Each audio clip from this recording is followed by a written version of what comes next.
Funny अदाकारी का एक और चमकता दमकता सितारा ग़ुरूब हो गया। मसूद अख्तर के साथ ही एक अहद तमाम हुआ।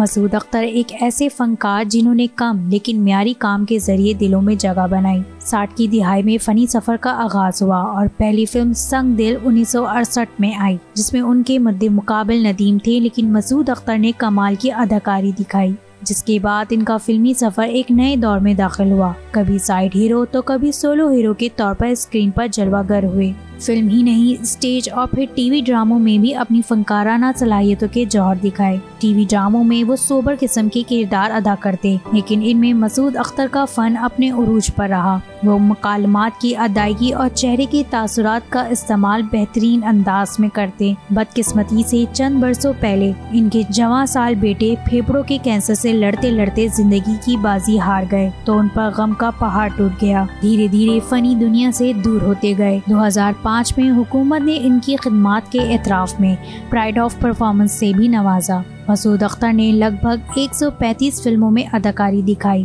इसी तरह टीवी ड्रामों की तादाद भी कुछ इतनी ही है। वो गुज़िश्ता कई महीनों से खुद फेफड़ों के कैंसर की जंग लड़ रहे थे और फिर इनकी ज़िंदगी का चिराग गुल हो गया। मसूद अख्तर आखिरी बार गुलकार अली जफ़र के वीडियो गीत में भी नजर आए थे।